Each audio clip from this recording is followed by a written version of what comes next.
Dear students, आज की इस वीडियो के अंदर हम आंसर की डिस्कस करने वाले हैं जो कि हमारा एग्ज़ाम हुआ था HSSC ग्रुप डी का, जो 21 अक्टूबर को हमारा पेपर हुआ था। उसके अंदर भी जो मॉर्निंग शिफ्ट थी, उसके अंदर जो हमारा एग्ज़ाम हुआ था उसके आंसर की को डिस्कस करने वाले हैं। तो सबसे पहले हम बात करते हैं क्वेश्चन नंबर 56 की। Choose the correctly spelled word, means कौन सी स्पेलिंग बिल्कुल सही है।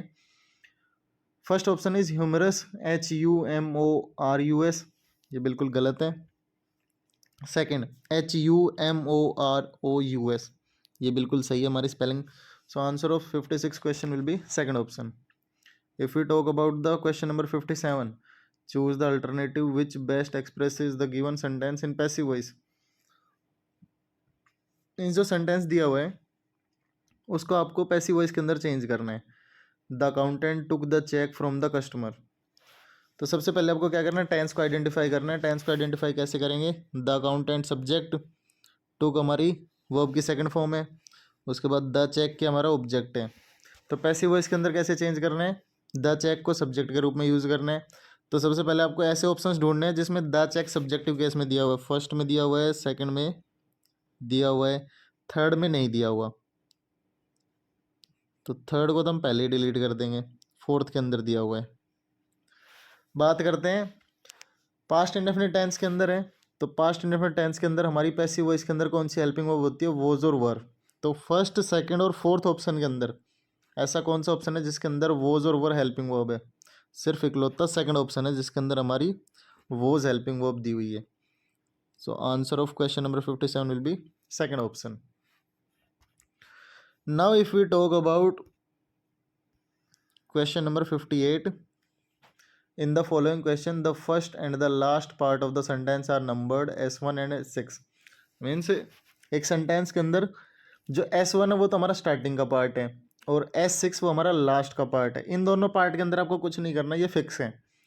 इसके अलावा PQRS के कुछ फ्रेगमेंट्स दिए हुए हैं किसी भी एक सेंटेंस के। So the rest of the sentence is split into 4 parts and named PQR and S। These 4 parts are jumbled, इनको जम्बल करके लिखा हुआ है।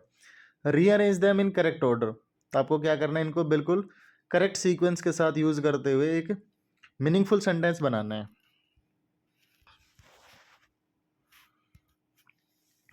तो सबसे पहले हम देखते हैं even today in many countries, means आज भी ज़्यादातर कंट्रीज के अंदर neglected and there are far. तो पी को तो हम स्टार्टिंग में यूज नहीं कर सकते। क्यू, वीमन कंटिन्यू टू बी, जो हमारा क्यू ऑप्शन है इसको स्टार्टिंग में यूज किया जा सकता है, इसको कंसिडर कर सकते हैं।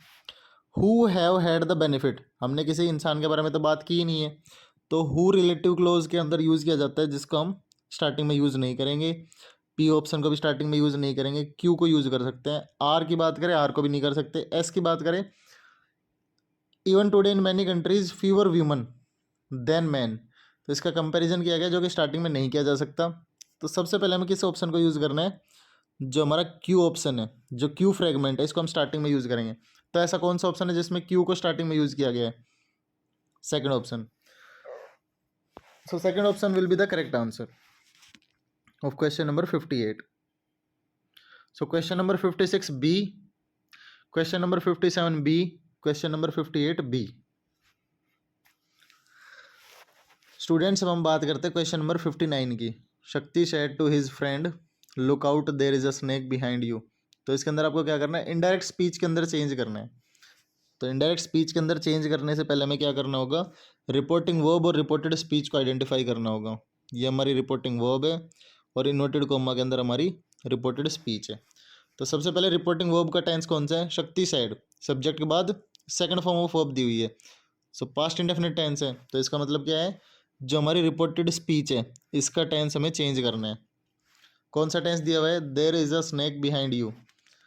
सिंपल टेंस दिया हुआ है प्रेजेंट से, तो इसको हमें पास्ट सिंपल के अंदर चेंज करना है।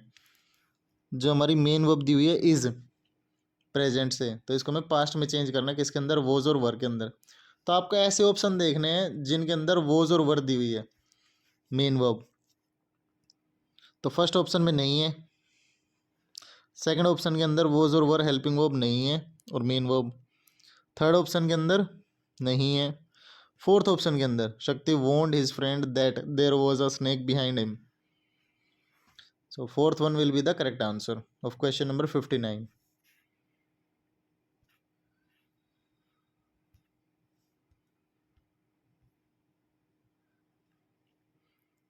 स्टूडेंट्स अब हम बात करते हैं question number 60. Pick out the part of the sentence which has an error. If there is no error your answer is fourth. So this is the third communication I have sent and I am much surprised at receiving no answer. तो present situation की बात कर रहे हैं, तो first option के अंदर ही error दी हुई है. So answer of the question number 60 is A part. So simply आपको क्या करना है, यहाँ पर आई हैव सेंट का यूज नहीं किया जाएगा. क्या यूज किया जाएगा? I am sending. Present continuous tense का यूज किया जाएगा.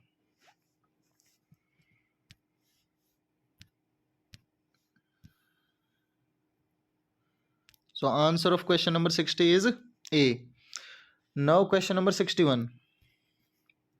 Fill in the blank with suitable alternative. You will not overtake him. Means तुम उसको overtake नहीं कर पाओगे. Unless you sleep. तो जब तक तुम सोओगे नहीं तो ये तो हो ही नहीं सकता. Walk quickly. Means जब तक तुम जल्दी से तेजी से चलोगे नहीं तब तक उसको overtake नहीं कर पाओगे. तो सही है बिल्कुल. थर्ड ऑप्शन प्ले, ये नहीं आ सकता. फोर्थ ऑप्शन रीडिंग, ये भी नहीं आ सकता. So answer of question number 61 is second. Second option is the correct answer. If we talk about the question number 62, choose the alternative which best expresses the meaning of the underlined idiom. So idiomatic expression दी हुई है. They sold their old house. उन्होंने अपने पुराने घर को बेच दिया. Because it was a white elephant. जो हमारी इडियोमेटिक एक्सप्रेशन होती है, वाइट एलिफेंट का मतलब क्या होता है? एक ऐसी चीज़ या फिर कोई ऑब्जेक्ट जिसका कोई यूज़ नहीं होता. सो वेरी लार्ज नहीं आ सकता. Useless is the correct answer. Very comfortable भी नहीं आएगा. कोलेप्सिंग भी नहीं आएगा. कोलेप्सिंग का मीनिंग क्या होता है? गिर जाना, ढह जाना.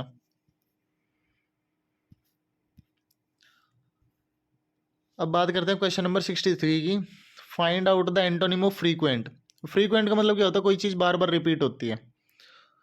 सो इसका एंटोनिम फाइंड करना में fear, return, alarm, rare. Rare का मतलब होता है जो काफ़ी रेयर होता है, दुर्लभ, काफ़ी मुश्किल से कोई चीज़ मिलती है. सो फ्रीक्वेंट मतलब बार बार, रेयर का मतलब मुश्किल से. Answer of question number 63 is first option is the correct answer. क्योंकि रिटर्न भी नहीं आ सकता. रिटर्न का मतलब क्या होता है? लौटना. फियर का मतलब डरना.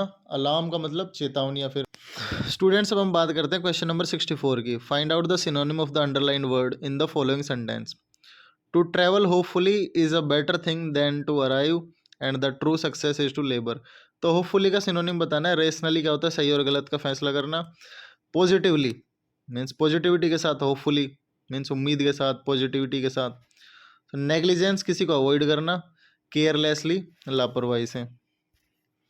सब बात करें, फर्स्ट ऑप्शन नहीं आ सकता. सेकंड ऑप्शन आ सकता है. थर्ड ऑप्शन भी नहीं आएगा. फोर्थ ऑप्शन भी नहीं आएगा. So correct answer of 64 question is second option.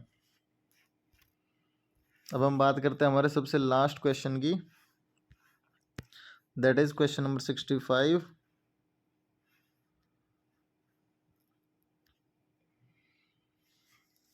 Choose the correct alternative to improve the underlined part of the following sentence. If no improvement is required, your answer is fourth option. So passengers are requested not to sit on the floor. तो इसके अंदर students ध्यान देना, में जो sentence है वो negative form के अंदर दिया हुआ है, इसलिए नोट वर्ड का यूज किया गया. यदि सिंपली क्वेश्चन होता passengers are requested to sit on the floor, तो इसके अंदर हम टू प्लस फर्स्ट फॉर्म का यूज करते हैं. और सेंटेंस हमारा दिया हुआ नेगेटिव के अंदर, passengers are requested not to sit on the floor. तो इसके अंदर कोई एरर नहीं है. एरर डिटेक्शन का क्वेश्चन है. ये सेंटेंस बिल्कुल सही दिया हुआ है. So first option to not sit नहीं आएगा. Second option to not to sit, ये भी गलत है. Third option requested to sit, ये भी नहीं आएगा. So answer is no improvement. So students, thanks for watching the video.